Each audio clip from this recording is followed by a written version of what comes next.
اگر تمہاری چاہت تم سے دور ہو بھی جائے تو بھی نا امید مت ہو جانا، کیونکہ ہمارا مالک ہر چیز پر قادر ہے اور یہ آزمائش کا حصہ بھی ہو سکتا ہے۔ شیطان دل میں وسوسے ڈالے گا، مگر تم اپنا یقین ہمیشہ قائم رکھنا، کیونکہ وسیلے ہمارے رب نے بنانا ہے، لوگوں نے نہیں۔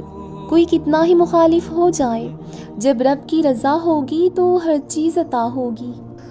انتظار کرنا مشکل ہے، مگر انتظار کے بعد جو اجر تمہارے لیے لکھا گیا ہے وہ تمہاری زندگی بدل دے گا۔ تمہارا ہر خواب حقیقت میں تبدیل ہو جائے گا۔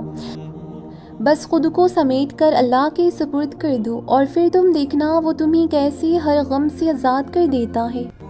تو اگر وہ تمہارے دل میں دعا کا خیال لا رہا ہے تو وہ تمہیں اس بات کا اشارہ دے رہا ہے کہ اب بھی سب ختم نہیں ہوا، اب بھی ان کی امید باقی ہے، اب بھی وہ تمہارے نصیب کو تمہاری چاہت کے مطابق کر سکتا ہے۔ تمہاری کہانی اسی لیے یہاں روکی گئی ہے کیونکہ اللہ چاہتا ہے کہ تم اس کا اگلا حصہ خود لکھو۔ جسے تم تاخیر سمجھ رہے ہو وہ دراصل دعاؤں کا موقع ہے، تو پھر اٹھاؤ اپنے ہاتھ اور اپنا نصیب بدل لو۔ آپ دعاؤں کو لے کر اتنا پریشان کیوں رہتے ہیں؟ کیوں سوچتے ہیں جو میں نے مانگا ہے پتہ نہیں وہ مجھے ملے گا بھی یا نہیں؟ ایک طرف آپ کہتے ہیں مجھے اللہ پر یقین ہے، دوسری طرف پتہ نہیں کب ملے گا، کتنے سال ہو گئے مانگتے مانگتے۔ یہ کیسا یقین ہوا؟ یقین یا تو ہوتا ہے یا نہیں ہوتا، اگر مگر پتہ نہیں، یہ یقین نہیں ہوتا۔ ایک منٹ کے لیے ذرا سوچیں، آپ مانگ کس سے رہے ہو؟ دنیا سے یا اللہ سے؟ اگر دنیا سے مانگ رہے ہو تو نہیں ملے گا، اگر اللہ سے مانگا ہے تو یقین رکھیں ضرور ملے گا۔ اللہ پر دل سے یقین رکھیں اور اندھا یقین رکھیں، صرف زبان سے مت کہا کریں مجھے یقین ہے۔ ذرا غور کریں آپ کے ارد گرد کتنے ایسے لوگ ہیں جو دعا نہیں مانگتے، جو یہ دیکھتے ہیں راستے میں کتنی رکاوٹیں ہیں، جو صرف ظاہری اسباب دیکھتے ہیں اور اسی کو دیکھ کر دعا نہیں مانگتے۔ پتہ ہے مومن اسباب پر بھروسہ نہیں کرتا، وہ اسباب بنانے والے پر بھروسہ کرتا ہے۔ حضرت موسیٰ علیہ السلام اگر صرف اسباب کو دیکھتے تو کیا وہ سمندر کے سامنے جا کے کھڑے ہوتے؟ حضرت زکریا اگر اسباب کو دیکھتے تو کیا اولاد کی دعا مانگتے؟ حضرت ابراہیم علیہ السلام اگر اسباب کو دیکھتے تو کیا اپنے بیٹے اور بیوی کو صحرا میں چھوڑ کر آتے؟ ان سب کا یقین اللہ پر تھا، اندھا یقین۔ بس ایک یہی یقین ہمارے پاس نہیں ہے۔ آپ لاکھ دعائیں مانگیں لیکن اگر اس میں یقین نہیں ہے تو وہ دعا ادھوری ہے۔ آپ نے جو مانگا اللہ نے آپ کو دینا ہی ہے۔ آپ نے جس سے مانگا ہے اس کے خزانوں میں کسی چیز کی کمی نہیں۔ وہ مالک ہے اور معجزے کرنے والا ہے، اس کے لیے کیا مشکل آپ کو وہ دینا جو آپ مانگ رہے ہو۔ وہ تو ساری دنیا کو دے دے تب بھی اس کے خزانوں میں کوئی کمی نہیں ہوگی۔ آپ کے یقین میں کمی ہو سکتی ہے، اللہ کے پاس تو کسی چیز کی کمی نہیں۔ ایک بات اپنے ذہن میں بیٹھا لیں، اگر اس نے مانگنے کی توفیق دی ہے تو وہ آپ کو عطا کرنا چاہتا ہے۔ جو آپ نے مانگا ہے وہ ملنا ہے۔ دعا کا خیال اللہ دل میں ڈالتا ہے۔ شیطان کیوں چاہے گا آپ اللہ کے قریب ہوں اور اس سے کچھ مانگیں؟ دعا مانگنا کبھی نہ چھوڑنا، کوئی راستہ نظر نہ آئے تب بھی دعا مانگنا۔ تمہارا رب فرماتا ہے مجھے پکارو میں تمہاری دعا قبول کروں گا۔ جب وہ خود کہہ رہا ہے وہ قبول کرے گا، پھر تم نے کیسے سوچ لیا تمہاری دعا کوئی اثر نہیں کرتی؟ تمہارے رب کو بہت پسند ہے جب تم سب کو چھوڑ کر صرف اور صرف اس سے مانگتے ہو۔ تمہیں اندازہ بھی نہیں ہے تمہاری دعا کیا کر سکتی ہے۔ دعا تمہیں فرش سے عرش تک لے جا سکتی ہے۔ کیوں نہیں کر لیتے اس رب سے دوستی؟ کیوں نہیں بتاتے اس کو اپنے دل کا حال؟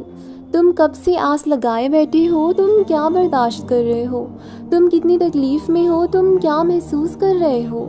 تم کتنا تھک گئے ہو؟ یقین کرو وہ ہر بات سے واقف ہے، تمہارے دل کا حال جانتا ہے۔ وہ دنیا والوں کی طرح نہیں ہے جو تمہارے عیب، غلطیاں، گناہ تمہارے منہ پر مار دے۔ وہ تو اتنا رحیم ہے کہ ہماری گناہوں کی سزا بھی ہمیں فوراً نہیں دیتا۔ تم اپنے اللہ کو پکارو تو صحیح، وہ تو منتظر ہے تمہارا۔ تمہارا اللہ تمہیں تب سے جانتا ہے جب تمہارے وجود کے لیے مٹی بھی اکٹھا نہیں کی گئی تھی، تم اپنی ماں کے وجود کا حصہ بھی نہیں بنے تھے۔ وہ تمہیں تب سے جانتا ہے کہ یہ میرا بندہ ہے، اس نے تمہارا ایک ایک جوڑ بہت محبت سے بنایا ہے۔ وہ تب بھی جانتا رہے گا جب روز محشر تمہاری ماں تک تمہیں نہیں جانے گی۔ اللہ تمہیں کبھی نہیں بھولتا، نہ تب بھولا جب تمہیں اپنے نام کی زندگی دی، نہ تب بھولے گا جب تمہیں موت دے گا۔ وہ اللہ ہے تمہارا اللہ، تم ہر وقت اپنے اللہ کی نگاہ میں ہو۔ کیا وہی نہ جانے گا جس نے پیدا کیا ہے؟ حالانکہ وہ باریک ہے اور باخبر ہے، حالانکہ وہ سب کچھ جاننے والا ہے۔ اتنا کچھ ٹوٹ گیا میرے اندر، مجھے لگتا تھا اب مجھے کوئی ہاتھ بھی لگائے گا تو میں بکھر سی جاؤں گی۔ نہیں بکھروں گی۔ تم اتنے یقین کے ساتھ کیسے کہہ سکتی ہو؟ یاد رکھو تم جب بھی ٹوٹی ہو کس کے پاس گئی ہو؟ اللہ کے پاس۔ جب تم ہر بار ٹوٹنے پر اللہ کے پاس جاتی ہو تو وہ کیسے تمہیں بکھرنے دے گا؟ جو اپنا ٹوٹا ہوا وجود اللہ کے پاس لے کر جاتے ہیں، اللہ انہیں کبھی بکھرنے نہیں دیتا، وہ انہیں پہلے سے زیادہ مضبوط کر دیتا ہے۔ جو یہ مسئلہ ہے آپ کی زندگی میں، جس مشکل میں آپ پریشان ہیں، کیا آپ اس مسئلے کو اللہ کے در پر لے کر گئے تھے؟ آپ نے اللہ سے اس کا حل مانگا ہے؟ آپ نے اللہ کو بتائی ہے اپنی پریشانی؟ اگر نہیں تو بتائیے اللہ کو، آپ کے مسائل کا حل اسی کے پاس ہے۔ دنیا نہیں کرتی آپ کے مسائل کا حل، آپ کے اللہ کے علاوہ کوئی اسے حل بھی نہیں کر سکتا۔ جو اللہ آج تک آپ کے مسائل حل کرتا آیا ہے، کیا وہ اب نہیں کرے گا؟ اسے پتا ہے میرا بندہ پریشان ہے، اسے پتا ہے میرا بندہ پریشان ہے، وہ تو چاہتا ہے میرا بندہ میرے در پر آ کے مانگے۔ اسے بہت پسند ہے آپ کا مانگنا، وہ ناراض نہیں ہوتا اگر اس کا بندہ اس سے نہ مانگے۔ آپ کے دل میں خیال بعد میں آتا ہے اور اللہ کو پہلے سے پتا ہوتا ہے، بہت محبت ہے اسے آپ سے، اپنے بندے سے۔